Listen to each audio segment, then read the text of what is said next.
are so not done. No. We are so not done. On Monday. This Monday is a memorial service for George Floyd and his family. This Monday is a memorial service for George Floyd and his family. Our entire Southern California Black Lives Matter region will be caravanning from across the region, headed towards Los Angeles, downtown Los Angeles. We'll be leaving out from Long Beach. Long Beach! Long Beach! Long Beach! Long Beach! Long Beach! Long Beach! Strong Beach! Strong Beach! Strong Beach! Strong Beach! No. Y'all didn't hear me. I said strong. Strong Beach! So we're leaving here from Long Beach. We're leaving from Orange County. We're leaving from the Valley. Black lives without white lives. You can't have any lives. We're leaving from LA. Black lives, we matter here.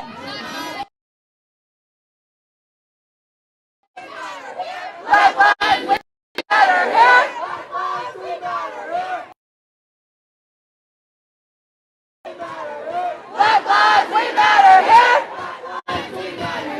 Black lives, we matter here. Black lives, we matter here. Black lives, we matter here. Black lives, we matter here. Black lives, we matter here. Black lives, we matter here. Black lives, we matter here. Black lives, we matter here. Black lives, we matter here. Hey, Black lives.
We're going to show up. We're going to decorate our cars. We're going to caravan to the memorial in LA. Come with your signs, decorated windows. We'll be rolling out together. Anybody here have experiences with police violence? Anybody here have experiences with the police? I need 4 people who have had experiences with police violence. 4 people who've had experiences with police violence. 3 more. 2 more who have had experiences with police violence. 1 more who has had experiences with police violence. What's up? I almost didn't recognize you. We want to share the story. We want to be clear and reminded about why we are here. LBPD. Tell your story. Thank you. Thank you. What's up? So my name is Chris. I've been in Long Beach for 2 years now. I fucking love this city. Like, I love the diversity. I love the way that people come together. Within the first month that I moved here, I was working a full-time job. I was working full-time job and a full-time student. It was after a day of classes and after a day of fucking working. I gave another friend a ride home who is Afro-Latino. So you can imagine the 2 of us in the car together, you know, we already are looking around us. We're always like, it's like we're walking on fucking eggshells when we're sitting in a car. But anyway, we're turning down Santa Fe and we realized that the cops had started following us. They follow us for a good full fucking 10 minutes until we get to Long Beach Boulevard. And then right away they surround us. Every single, I kid you not, 6, 7 cops got out of the car with guns pointed at my fucking vehicle, telling me to throw the keys out of the car. Throw the keys out of the car. So like, I'm not trying to grab shit because I don't know if they're gonna shoot or not. So finally I managed to work the courage. I throw that shit out and they're like, step out the car. Don't make no sudden move. Don't make no sudden move. I get out the car. The first thing I see is a barrel in my face. So I stand up and I'm walking. And they're making me turn around. They're telling me walk 3 paces to the left, walk 2 paces to the right, walk back 1 step, back up, stop. Walk 3 paces to the left, walk 3 paces to the right. And I'm like fucking, like, are you gonna shoot me if I fuck up? I'm a clumsy motherfucker. Like, are you gonna shoot me if I, So they get me down on my knees, and they put handcuffs on me, and I'm asking, am I being arrested? And they're like, no. I'm like, excuse me, sir, am I being arrested? Like, no. They grab me, they put my buddy in handcuffs, they throw me in the back of the car. They have us there for 15 minutes, scan my plate, scan my license, nothing. And then I even noticed the cops are just fucking laughing at it, and 2 cops even just left the scene because they knew that they fucked up. So then I asked them, what was the reason? They were like, well, we were looking for Washington plates and a white Ford that was stolen. I have Wisconsin plates and a red Honda Civic. So thanks for listening to my stories.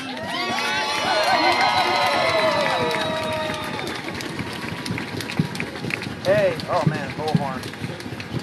A few days ago was the anniversary of a killing that happened in Signal Hill, Long Beach, called Ron Settles. It was the 39th anniversary. I was a little kid, and I got a few stories about that, but one of the major ones that really hit close to home is, I'm a kid. I grew up in the city around like, this is like around 83, like around 1983, 84. How do I start? So we're outside. These cops roll by, and they basically are saying, oh, we're saying hi to these kids. My mom leaves to get my dad from work. Me and my cousins are all outside. We go inside the house. We get a knock.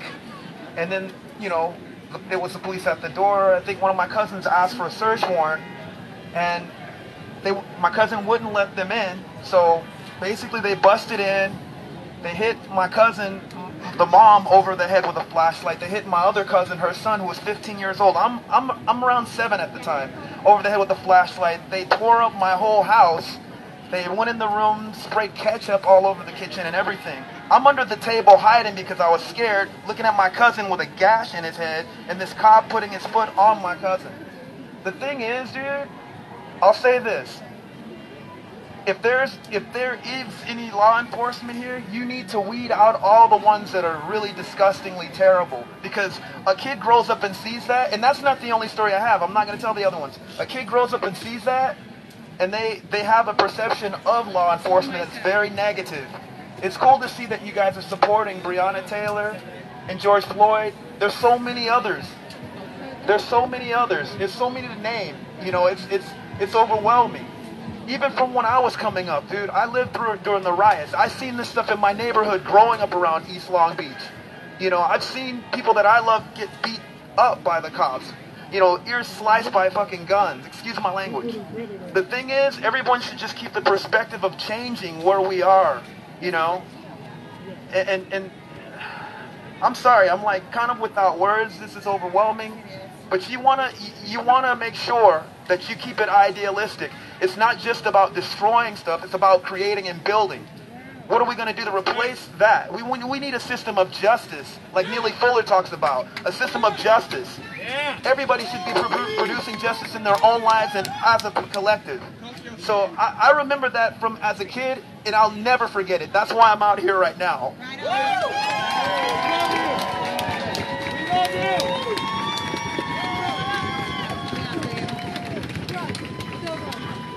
Hello. So my story of experiencing police brutality was when I was a child and I experienced sex trafficking. And you want to know who fucking facilitates that shit? Police. And they are not held accountable.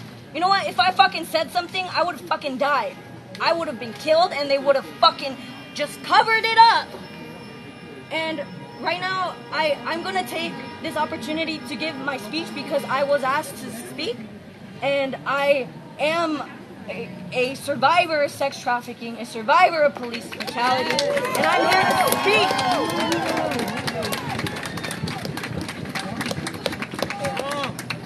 My name is Olin. I come here on behalf of Students for Quality Education, Long Beach chapter.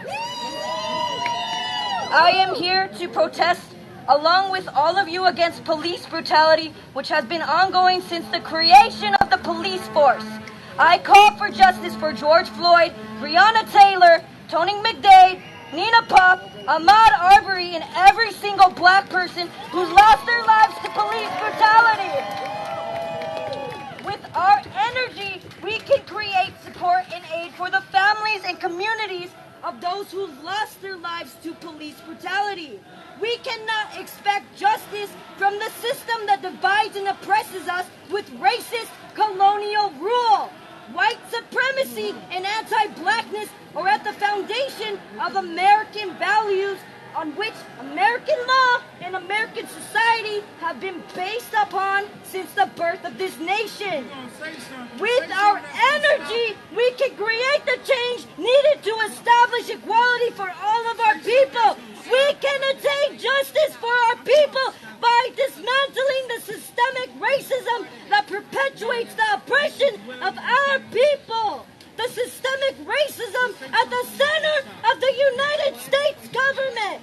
As long as justice is restored by the people, by all of us, our people will receive justice. I call for all of us to continue fighting our oppressors together. We must confront those in power who exploit and abuse people of color, especially black and indigenous people, for profit. I ask all of us to protect our community, to protect one another in these times, especially our black and indigenous siblings who are being targeted by police and other facets of systemic racism within this colonial society. Throughout history, reform of the law has only created an illusion of freedom and equal rights for all people. We still see systemic racism rampant in society, yet it is supposedly set in law that we are all equal. That is because the people who made the law, white colonizers, intended for the law to serve and benefit white people and to control and police the colonized peoples. People have been used by the government to drive, the police have been used by the government to drive native people out of their own land.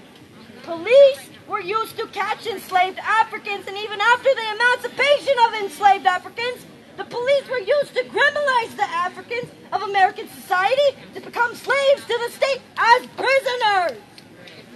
This still persists today because of the 13th Amendment that states that it is legal for criminals to be turned into slaves by the state.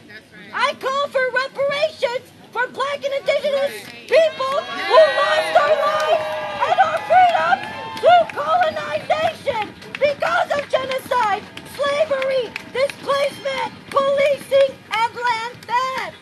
White supremacy and anti-blackness are inseparable from one another. Within the United States, white supremacy and anti-blackness manifest themselves in the highest rates of murder and incarceration of black people by police officers. While the world is experiencing COVID-19 coronavirus, the U.S. government has increased police militarization. Donald Trump has recently issued the National Guard as well. Curfews have been put into place to strategically arrest protesters. And the curfew and the occupation of police and the military, they are not here to protect us. We are going to protect ourselves.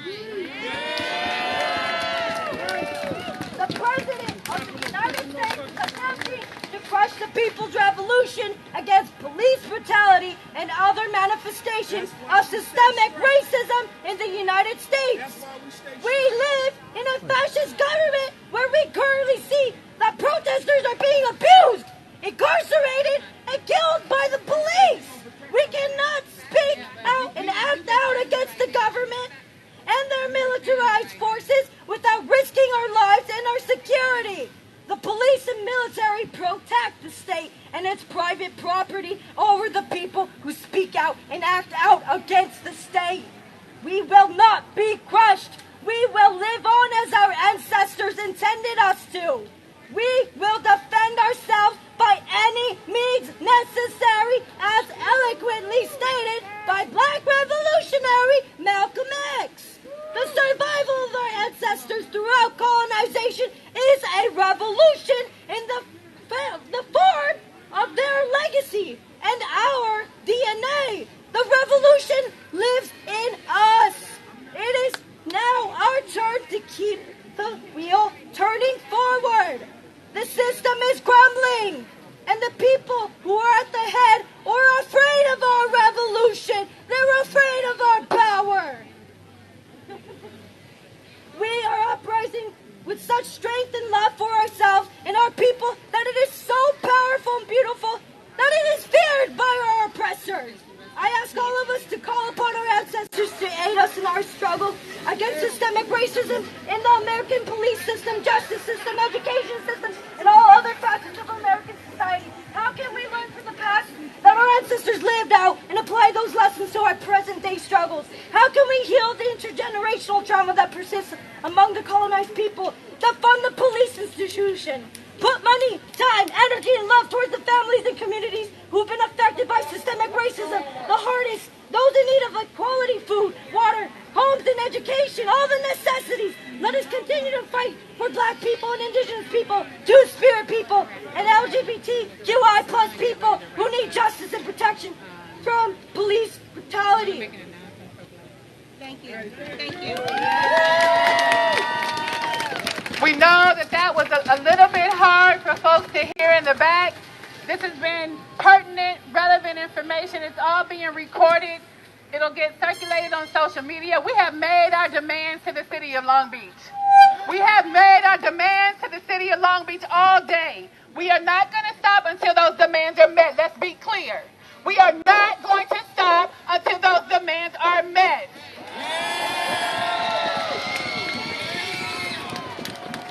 Can I have our Black family, can folks make way for our Black family to come to this circle? Please make way for our Black family who want to come to this circle. If we have children, if we have all children who are still here, come to the circle. Jamari, that means you too. If we have children who are still standing right here with us, come to the circle. I'm here. You can come stand here with me. Come on, I'll do it with you. Yeah. I'll do it with you. If you are under the age of 21, come up here. Come on, If you could be our Black, Latino, our Cambodian family, our Latino family, our Filipino family, where are those children? To y'all, if she's not calling y'all up for anything, we're just going to do something called Asada. It's an affirmation of strength, and we're going to close out, and that's going to be the official end of the BLM action.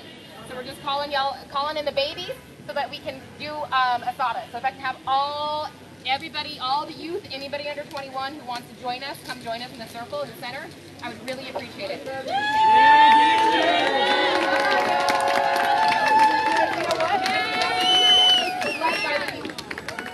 really is. All right, y'all.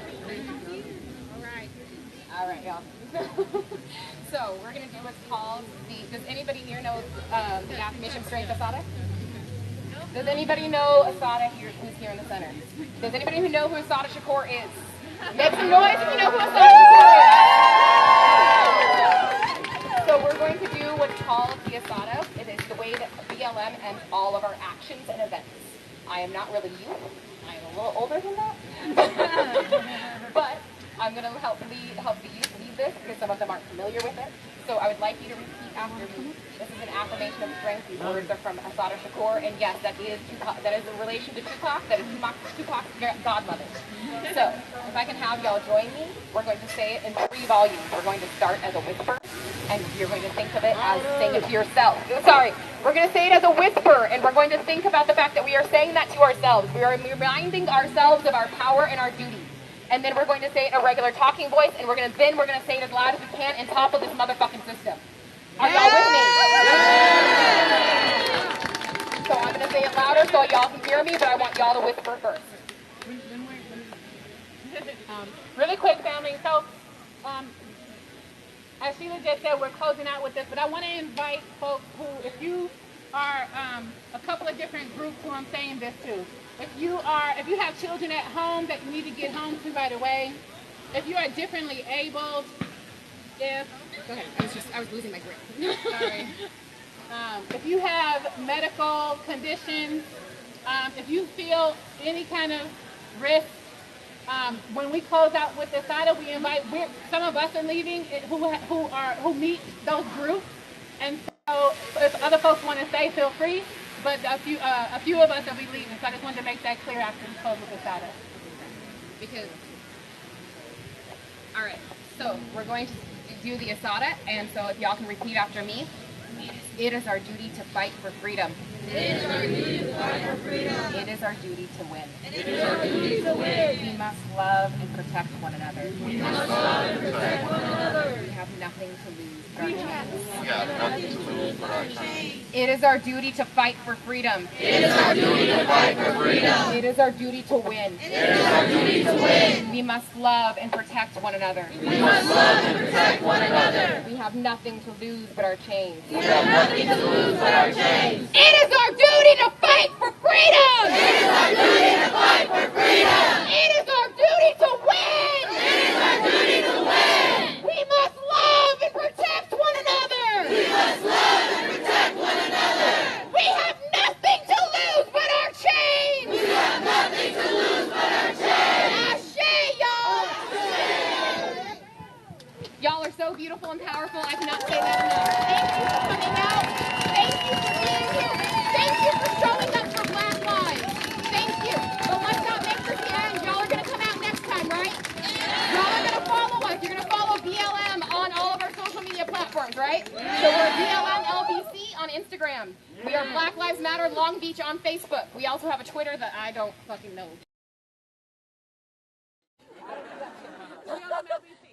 BLM LBC on Twitter also. That's Dawn. But thank you all for being here. I really do appreciate it. And this is the close of the official BLM action. Anybody who wants to leave, I invite you to leave. Anybody who wants to stay, y'all are grown, y'all are independent people, and y'all can do what the hell you want. But we out.